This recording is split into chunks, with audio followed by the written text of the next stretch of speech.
Hello friends, आप सभी लोगों का बहुत बहुत स्वागत है आपके अपने चैनल सुलेखास वेस्ट किचन में। आज की जो रेसिपीज मैं लेकर आई हूँ इसे हम ब्रेड से तैयार करेंगे और आज आपके साथ मैं दो ब्रेड की रेसिपी शेयर करने वाली हूँ जो बनने में बहुत ही आसान है, खाने में बहुत ही लाजवाब है। तो चलिए फिर बिना देर के इस रेसिपी को बनाना शुरू करते हैं। और सबसे पहले हमने ली है 2 वाइट ब्रेड और इनको हम इस तरह से छोटे छोटे क्यूब्स में कट कर लेंगे। रेसिपी बहुत ही ज़्यादा अमेजिंग है, ट्राई ज़रूर कीजिएगा। और रेसिपी आपको थोड़ी भी पसंद आए तो प्लीज़ प्लीज़ प्लीज़ वीडियो को लाइक और शेयर करना बिल्कुल मत भूलिएगा। चैनल पर पहली बार ये वीडियो देख रहे हैं तो प्लीज़ चैनल को भी सब्सक्राइब कीजिएगा और बेल के नोटिफिकेशन को ऑन कर दीजिएगा। चलिए, बातों बातों में हमने ब्रेड को इस तरह से छोटे छोटे क्यूब्स में कट कर लिया है और अब हम इसे रख देंगे एक प्लेट में निकाल कर साइड में। अब आपको क्या करना है, जो बीच का वाइट वाला पार्ट के जो हमने क्यूब्स लिए हैं इनको अलग कर देना होगा और जो ब्राउन वाला पार्ट है उनको अलग कर देना होगा, क्योंकि हम 2 रेसिपीज तैयार कर रहे हैं तो दोनों में ब्रेड के जो क्यूब्स हैं अलग अलग हम यूज लेने वाले हैं। तो चलिए, इसको हम बाद में करेंगे। एक कच्चा आलू लेंगे, उसको हम अच्छे से धो लिए हैं और इसका पिलर से हमने छिलका हटा दिया है और उसके बाद इसे हम पानी में ही ग्रेट कर लेंगे। मैं इसे बारीक वाले ग्रेटर से ग्रेट कर रही हूँ, जिससे हम अदरक ग्रेट करते हैं उसी से। तो थोड़ा लंबे लंबे आप इस तरह से कोशिश कीजिएगा कि थोड़े लंबे लंबे इसके लच्छे इस तरह से निकले। तो आप इसको थोड़ा सा लंबे साइड से ग्रेट कीजिएगा ताकि थोड़े बड़े बड़े आपको लच्छे इसमें तैयार मिलेंगे। और थोड़ा टाइम टेकिंग प्रोसेस है बट रेसिपी बहुत ही ज़्यादा अमेजिंग है। कच्चे आलू से बनी इस रेसिपी को और ब्रेड से बनी इस रेसिपी को ट्राई ज़रूर कीजिएगा। तो आलू अच्छे से हमने ग्रेट कर लिए, पानी में ही ग्रेट करना है क्योंकि बाहर अगर आप आलू को ऐसे ही ग्रेट करोगे तो आलू है ना काला पड़ जाएगा। अब इसको 2 से 3 बार वॉश कर लिया और अच्छे से इसका पानी रिमूव कर लिया। अब इसको हम 2 हिस्सों में डिवाइड कर देंगे, एक हिस्सा थोड़ा कम और एक हिस्सा ज़्यादा। जो कम वाला हिस्सा है इसमें हम 1 पिंच फूड कलर ऐड कर रहे हैं, ऑरेंज वाला। अब आपको अगर आपके पास घर में गाजर है, जो अभी मार्केट में ऑरेंज वाला गाजर आ रहा है, तो फिर आपको ये प्रोसेस करने की ज़रूरत नहीं है। आप आलू नॉर्मल रखकर और उसके साथ गाजर को ग्रेट कर सकते हैं। लेकिन अभी घर में जो सामान था उसी से इस रेसिपी को तैयार कर रहे हैं, तो गाजर नहीं थी तो गाजर का इस तरह से हमने जुगाड़ कर लिया। चलिए, अब जो आलू के लच्छे थे उनके अंदर हम डाल देंगे 1/4 कप के लगभग कॉर्नफ्लावर और जो हमने आलू ग्रेट करके रखा हुआ था फूड कलर डाल के उसको भी हम इसमें ऐड कर देंगे। दोनों चीज़ों को ऐड कर दिया है और उसके बाद इसमें हम ऐड करेंगे चिली फ्लेक्स, साथ इसमें हम ऐड कर देंगे ऑर्गेनो और टेस्ट के अकॉर्डिंग नमक। इन चीज़ों को आप अपने हिसाब से कम ज़्यादा कर सकते हैं। मैंने 1 आलू के हिसाब से इसमें आधा चम्मच ऑर्गेनो डाला था, आधा चम्मच चिली फ्लेक्स डाला था और आधा चम्मच ही मैंने इसमें नमक ऐड किया है। अब इन सब चीज़ों को अच्छे से मिक्स कर देंगे और थोड़ी देर में हमारा जो ये आलू के लच्छे हैं बिल्कुल बढ़िया से तैयार हो गए हैं। अब उनको रखते हैं साइड में। 2 बॉयल आलू लेंगे और आलू को आपको इस तरह से मैश कर देना है।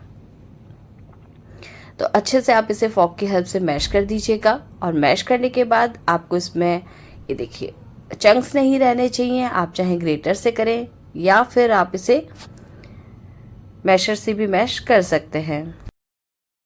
अब इसमें हम 1/3 कप कॉर्नफ्लावर डाल देंगे, आधा छोटी चम्मच चिली फ्लेक्स डाल देंगे और टेस्ट के अकॉर्डिंग नमक ऐड कर देंगे ताकि जो हमारा नाश्ता बने बहुत ही नमकीन तैयार हो। अब आपको आलू और कॉर्नफ्लावर को अच्छे से मिक्स करके और थोड़ा थोड़ा अगर आपको लगे रिक्वायरमेंट तो पानी का इसमें आप सिर्फ 1-2 चम्मच यूज़ ले सकते हैं और इसका हमें एक डो तैयार करना है। आपको डो बहुत ज़्यादा हार्ड नहीं रखना है। चलिए, इस प्लेट से निकालकर हम दूसरी प्लेट में इसे रख लेते हैं और आटे को आपको बिल्कुल सॉफ्ट कर लेना है। उसके बाद इसे हम नाश्ते के पीसेस में डिवाइड कर देते हैं। तो मैं लगभग 2 लोगों के लिए नाश्ता तैयार कर रही हूँ, तो मैंने उनके हिसाब से 4 नाश्ते के पीसेस तैयार किए हैं। अब आपको क्या करना है, इस तरह से कटोरी की तरह अंदर की तरफ इसको शेप देना है और इस तरह से शेप देते हुए ये देखिए आपको शेप दे देनी है। उसके बाद थंब की हेल्प से आपको अंदर की तरफ इसको प्रेस करके और होल्ड करना है। तो इस तरह से आप आलू और कॉर्नफ्लावर की कटोरियाँ तैयार कर सकते हैं नाश्ते के लिए। तो थोड़ा सा मैंने हाथों को ऑयल से ग्रीस किया है ताकि चिकना रहेगा तो ये जो हमारा डो है हाथों में चिपकेगा नहीं और इसका बाइंडिंग भी अच्छा आएगा, यानी क्रैक्स वगैरह होंगे तो उनको हम स्मूथली इस तरह से प्रेस करेंगे तो वो एकदम सेट हो जाएंगे। अभी थोड़ा सा बहुत सॉफ्ट है, जैसे जैसे ये सेट होगा वैसे वैसे बहुत ही बढ़िया से ये नज़र आने लग जाएगा। तो पहला कटोरी हमने इस तरह से रेडी कर लिया है और जो बाकी के इस तरह से पीसेस बनाने हैं उनको भी हम तैयार कर लेंगे। अब सारी कटोरियाँ तैयार हो गई हैं। उसके बाद जो हमने कच्चे आलू के लच्छे तैयार किए थे उनको इस तरह से इसके बैक साइड में आपको कोट कर देना है। आपको इसमें कुछ भी ऐड नहीं करना है, कुछ स्लेरी तैयार नहीं करनी, क्योंकि हमने जो आलू के लच्छे में कॉर्नफ्लावर डाला था और नमक डालने की वजह से ये ऑटोमेटिकली थोड़ा गीला हो गया है और आसानी से इन कटोरियों पे चिपक जाएगा। तो बढ़िया से इसको हमने कोट कर दिया है इन आलू के लच्छों से और अब बारी आती है इनको फ्राई करने की। अगर आपके पास एयर फ्रायर है तो आप इसे एयर फ्रायर में एयर फ्राई कर सकते हैं। बिना ऑयल डाले भी आपकी रेसिपी बहुत ही अमेजिंग बनेगी, लेकिन मेरे पास एयर फ्रायर नहीं है तो मैं इसे फ्राई करके ही तैयार करूँगी। लेकिन आप इसे एक बार ट्राई कीजिएगा, रेसिपी बहुत ज़्यादा टेस्टी है, बच्चों को बहुत पसंद आएगी। बच्चों को वैसे भी यूनिक चीज़ें खाना और देखना बहुत पसंद होता है, तो बस ये यूनिक सी रेसिपी उन्हें जैसे दिखाएंगे आप, वो बस खाने के लिए टूट पड़ेंगे। तो बस इसी तरह से अलटते पलटते ऑयल स्प्रेड करते हुए आपको इन्हें बढ़िया सा फ्राई कर लेना है, कलर चेंज होने तक। तो ये नाश्ता ये देखिए अलटते पलटते हमारा बढ़िया सा फ्राई हो गया है। और अब इसको जब आप निकालेंगे तो इस तरह से इसको उल्टा करके निकालिएगा, ताकि जो इसका एक्स्ट्रा ऑयल है वो कढ़ाई में ही रह जाए और नाश्ता थोड़ा कम ऑयली निकले। अब आपको इसे किसी टिश्यू पर रख देना है, ताकि जो एक्स्ट्रा ऑयल आपको नजर आ रहा है टिश्यू वो अब्जॉर्व कर ले। तो पहला, दूसरा और इसी तरह बाकी के सारे नाश्ते हम तैयार कर लेंगे और एक्स्ट्रा ऑयल आपको रिलीज जरूर करना है। चलिए नाश्ता हमारा ये देखिए वैसे तो तैयार हो गया है, लेकिन अभी इसमें थोड़ा सा ट्विस्ट बाकी है। तो चारों के चारों पीसेस हमारे बढ़िया से फ्राई हो गए हैं, देखने में बहुत ही लाजवाब लग रहे हैं। अब जो हमने स्टार्टिंग में ब्रेड के क्यूब्स कट करके रखे हुए थे, तो जो व्हाइट वाले क्यूब्स थे उनको और छोटा करके हल्का सा उनको आप बटर में रोस्ट कर लीजिएगा और रोस्ट करने के बाद आपको ले आना है। तो ये ब्रेड्स थे, इनको रोस्ट करके मैं फटाफट से ले आती हूँ। तो इनको छोटे छोटे पीसेस में डिवाइड कर दिया था और हल्का हल्का ही रोस्ट किया है, ज़्यादा इनका कलर भी मैंने चेंज नहीं किया है। तो बिल्कुल छोटे छोटे पीसेस में इन्हें मैंने कट कर दिया और इनको हमने इन कटोरियों में सेट कर दिया है। उसके बाद मैंने लिया है चीज़, मेरे पास स्लाइस चीज़ था तो मैंने उसी को तोड़कर इसमें ऐड कर दिया है। आपके पास मोज़रेला हो या ग्रेट करने वाला हो, जैसे भी हो आप इसमें चीज़ ऐड कर दीजिएगा। और उसके बाद इसके ऊपर थोड़ा सा ऑर्गेनो ऐड कीजिएगा, थोड़ा सा चिली फ्लेक्स ऐड कीजिएगा और हाँ, अगर हरा धनिया है तो आप उससे भी इसे गार्निश कर सकते हैं। रेसिपी देखने में भी अच्छी लगेगी और खाने में तो इसका स्वाद दुगना हो ही जाएगा। चलिए अब इसको हम पका लेते हैं। वैसे तो पका हुआ है, लेकिन चीज़ को भी तो मेल्ट करना ज़रूरी है। तो जिस कढ़ाई में मैंने ब्रेड क्रम्स को हल्का सा बटर में रोस्ट किया था, उसी में इसमें हम इन नाश्ते के पीसेस को रखकर और इसे लिड से कवर कर देंगे। बिल्कुल लो फ्लेम पे आपको ये प्रोसेस करना है। अब आपको ना इसमें ऑयल डालना है ना घी, बस हल्का सा जो हमने ब्रेड क्रम्स रोस्ट किए थे उसी जो बटर के अंदर हमने इस नाश्ते को इस तरह से पका लेना है। तो इसको हम बस कुछ सेकंड्स के लिए अच्छे से ढककर रख देंगे ताकि चीज़ अच्छे से मेल्ट हो जाए। अब आप देख सकते हैं चीज़ मेल्ट हो गया है। चीज़ कम ज़्यादा आप अपने हिसाब से कर सकते हैं, मैंने थोड़ा कम ऐड किया है, आप ज़्यादा भी ऐड कर सकते हैं। तो ये देखिए हमारा यूनिक सा बहुत ही प्यारा सा नेस्ट, यानी कि जो चिड़िया का घोंसला होता है बिल्कुल उसी तरह का इसको देखने पे फील आ रहा था। तो बहुत ही अमेजिंग सा हमारा ये नाश्ता ब्रेड से बनकर तैयार हो गया है। एक बार अगर आप खाएंगे ना तो फ्रेंच फ्राइज और जो पिज़्ज़ा आता है उसका दोनों का टेस्ट आपको इस एक रेसिपी में मिलेगा। तो ये पहली रेसिपी आपको कैसी लगी ज़रूर बताइएगा और प्लीज़ वीडियो को लाइक और शेयर कीजिएगा। कमेंट करके ज़रूर मेंशन कीजिएगा कि आप ये रेसिपीज़ कहाँ से देख रहे हैं और आपको मेरी रेसिपीज़ कैसी लगती हैं। चलिए दूसरी रेसिपी के लिए हमने जो ब्रेड क्रम्स तैयार किए थे, जो ब्राउन वाले पार्ट से बच गए थे, उनको हमने एक जार में डालकर और इनके ब्रेड क्रम्स तैयार कर लेने हैं। तो वाइट वाले पार्ट भी ज़्यादा यूज़ नहीं आया, लेकिन जितना यूज़ आया है वो हमने उसमें फर्स्ट रेसिपी में यूज़ ले लिया, बाकी हम सेकंड रेसिपी में यूज़ ले रहे हैं। तो अब हमारे ब्रेड क्रम्स तैयार हो गए हैं और इनको हम एक बाउल में निकाल लेते हैं। तो ब्रेड क्रम्स को हमने एक बाउल में निकाल लिया है और अब ये देखिए इसको रखते हैं साइड में। अब हम लेंगे 2 बॉयल आलू, इनको हम अच्छे से मैश कर लेंगे।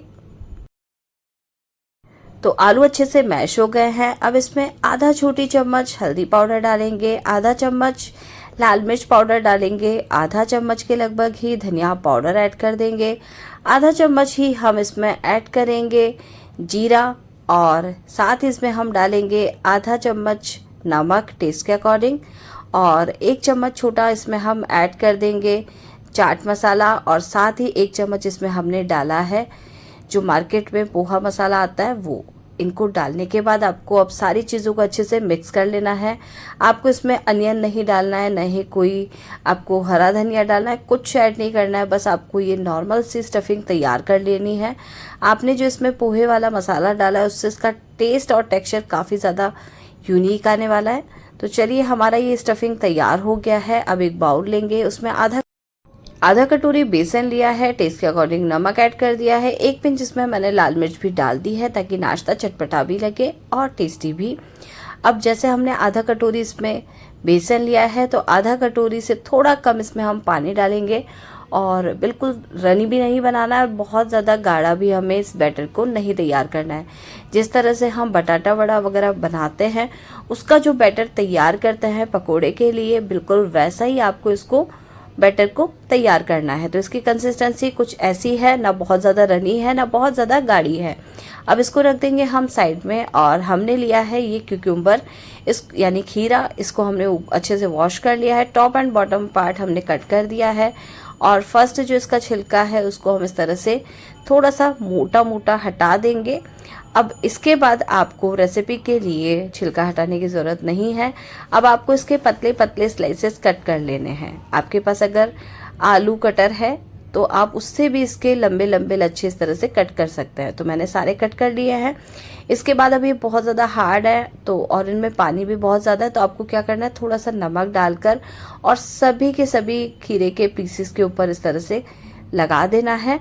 और नमक लगाने के बाद आपको इन्हें 5 मिनट के लिए छोड़ देना होगा। इससे क्या होगा, इनका जो खीरे का एक्स्ट्रा पानी है वो रिलीज हो जाएगा, और नमक की वजह से ये थोड़े सॉफ्ट भी हो जाएंगे और इनका टेस्ट भी बढ़ जाएगा। तो ये 5 मिनट बाद ये देखिए कितने सॉफ्ट हो गए हैं। आपको इनको अच्छे से मसल लेना है। अब आपको इनको एक प्लेट में निकाल लेना है, और जो हमने आलू का स्टफिंग तैयार किया था उबले हुए आलू का, उसको हमें इस पे इस तरह से स्प्रेड करना है। कम ज़्यादा मसाला आप अपने अकॉर्डिंग कर सकते हैं दोस्तों, जितना आप लगाना चाहें लगाइए, जितना छोड़ना चाहते हैं उसे छोड़ भी सकते हैं। चलिए सारा का सारा मसाला आपको इस तरह से इसके ऊपर ग्रेट कर लेना है, लगा लेना है सॉरी, और अच्छे से इसको प्रेस कर दीजिएगा। और अब इसको हम नाश्ते को सारे के सारे जो खीरे के पीसेस हैं इस तरह से लगा लेंगे, और लगाने के बाद ये देखिए सारा तैयार हो गया है। लगभग 5 से 6 पीसेस हम तैयार करने वाले हैं। अब आपको इनको इस तरह से रोल करना है, और रोल करने से ये देखिए अच्छे से रोल हो रहे हैं, और जो आलू का स्टफिंग है उसकी वजह से थोड़ी देर में बिल्कुल आपस में अच्छे से चिपक भी जाएंगे। थोड़ा सा भी टाइम लगेगा, लेकिन हाँ हमने जो नमक लगाया था इन पे उसकी वजह से बिल्कुल सॉफ्ट हो गए हैं और एकदम इन्होंने पकड़ कर ली है। तो धीरे धीरे आपको सारे के सारे इसी तरह से रोल्स तैयार कर लेने हैं। तो ये सारे के सारे रोल्स हमने इस तरह से तैयार कर लिए हैं, और इनको हम एक प्लेट में निकाल लेते हैं। आप देख सकते हैं आपस में बढ़िया से चिपक गए हैं स्टफिंग की वजह से, और जितना हो सके उतना आपको इन लच्छों को पतला कट करना है। चलिए अब जो हमने बैटर बनाया था बेसन का उसको ले आते हैं, और एक एक करके इन नाश्ते के पीसेस को इनमें डिप करेंगे, और इसमें अच्छे से डिप करने के बाद जो आपने ब्रेड क्रम्स तैयार किए हैं उसमें इसको कोट कर देंगे। तो अच्छे से आपको ब्रेड क्रम्स को इस पे कोट कर देना है। इससे क्या होगा, हमारा नाश्ता बहुत ही क्रंची बनकर तैयार होगा और देखने में भी बहुत ज़्यादा टेस्टी लगेगा। तो सारे के सारे रोल्स इस तरह से हमें डिप करने हैं बेसन में, और उसके बाद ब्रेड क्रम्स के अंदर इन्हें हम लगा लेंगे। एक एक करके नाश्ते के पीसेस को हम फ्राई करेंगे, और लगभग 3 से 4 पीसेस में एक बार मैं डालूंगी। मैंने थोड़ा ऑयल कम लिया है क्योंकि ब्रेड क्रम्स जब भी हम यूज़ लेते हैं वो ऑयल में बहुत ज़्यादा रह जाता है, तो इसे रीयूज़ करते हैं तो बार बार उसमें ब्रेड का ही ज़्यादा टेस्ट आता है। तो आपको क्या करना है, थोड़ा कम तेल लेकर इस रेसिपी को तैयार करना है। जब आप इन्हें फ्राई कर ले तो आप इन्हें छान लीजिएगा, और लगभग एक बार ही आप इसे यूज़ करेंगे क्योंकि सब्ज़ी वगैरह में जितना ऑयल लगता है उतना ही तेल इसमें बचेगा। चलिए इसको अच्छे से फ्राई कर लिया है। अब नाश्ता बाहर निकाल लेते हैं। बहुत ही बढ़िया से इसका कलर आ गया है। दूसरा बैच भी दोस्तों इसी तरह से हम फ्राई कर लेंगे। ये देखिए बहुत ही टेस्टी लग रहा था क्यूकम्बर का हमारा ये पकौड़ा। तो इसको हमने निकाल लिया है और ब्रेड की वजह से बहुत ही क्रंची लग रहा है, एकदम ब्रेड रोल जैसे नजर आ रहा था।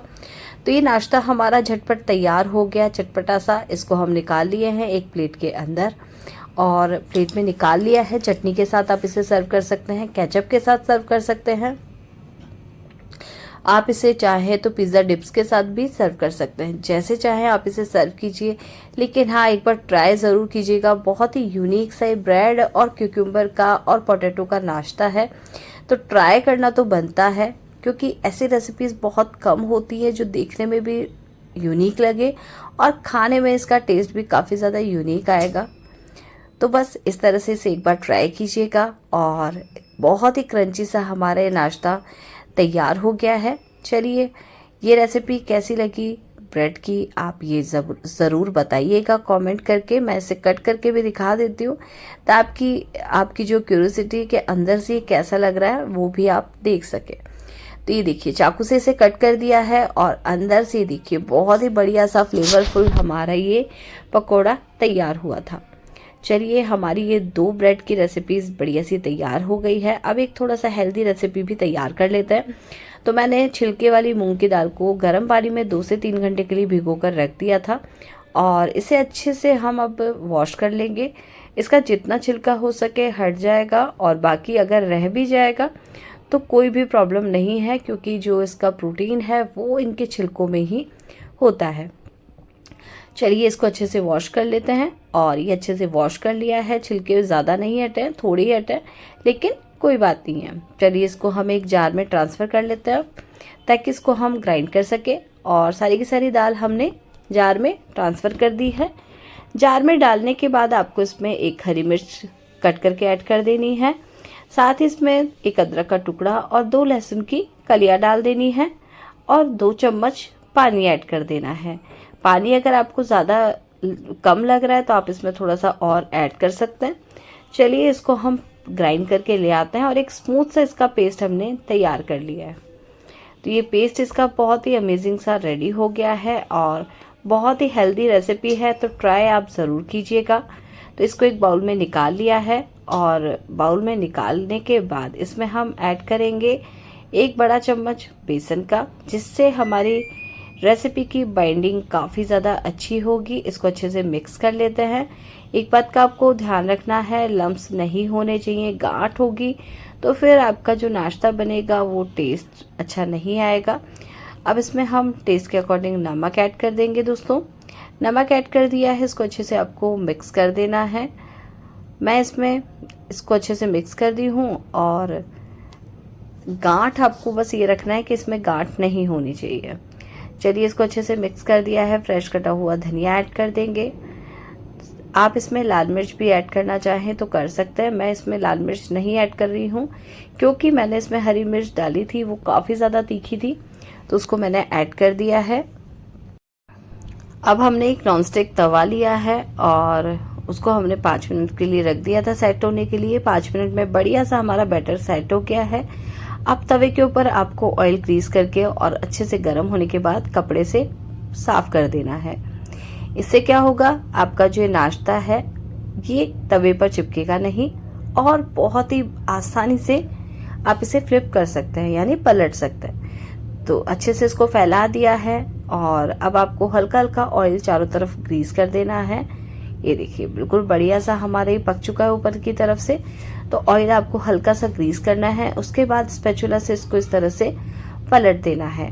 फटाफट से इसको आप फ्लिप कर दीजिएगा और ये देखिए बढ़िया सा कलर आ गया है। तो पहले की 2 रेसिपीज हमने ब्रेड से तैयार की थी, इसमें हमने ऑयल यूज़ लिया था, लेकिन ये तीसरी जो हमने मूंग दाल की रेसिपी बनाई है इसे हमने सिर्फ 1 चम्मच तेल में तैयार कर लिया है। आप इसे चटनी के साथ सर्व कर सकते हैं, आप इसे केचप के साथ सर्व कर सकते हैं, आप इसे सांभर के साथ भी एक बार ट्राई कर सकते हैं। तो ये बस बढ़िया सा हमारा मूंग दाल का टेस्टी सा चीला तैयार हो गया है। आप इसे मूंग दाल पराठा भी कह सकते हैं, क्योंकि इसमें हमने बेसन भी ऐड किया है। तो टेस्टी सा ये हमारा चीला झटपट तैयार हो गया है और अब इसको हम निकाल लेते हैं बाहर। तो इसी तरह बाकी के चीलों को भी हम तैयार कर लेंगे। खाने में बहुत ही ज़्यादा टेस्टी है, हेल्दी है और ये देखिए बहुत ही बढ़िया इसका कलर आ चुका है और झटपट बनकर तैयार हो जाता है। अगर आपके पास मूंग दाल भीगी हुई है तो आप जब चाहे इसे तैयार कर सकते हैं और एंजॉय कर सकते हैं। तो इसको हम निकाल लेते हैं एक प्लेट के अंदर और ऐसे ही हम दूसरा भी चीला तैयार कर लेंगे। बाकी के चीलों को हम बाद में रेडी करेंगे, लेकिन ये 2 चीले हमारे बहुत ही बढ़िया से हो गए हैं तैयार खाने के लिए। तो मैं इसे चटनी के साथ सर्व करूंगी। आप इसे जैसे चाहे एंजॉय करना चाहे कर सकते हैं। रेसिपी कैसी लगी तीनों आप कमेंट करके ज़रूर बताइएगा और बेस्ट रेसिपी कौन सी लगी ये भी ज़रूर मेंशन कीजिएगा। इस वीडियो को आप कहाँ से देख रहे हैं ये भी ज़रूर बताइएगा। मिलते हैं नई रेसिपी के साथ नई वीडियो में। Thank you so much for watching.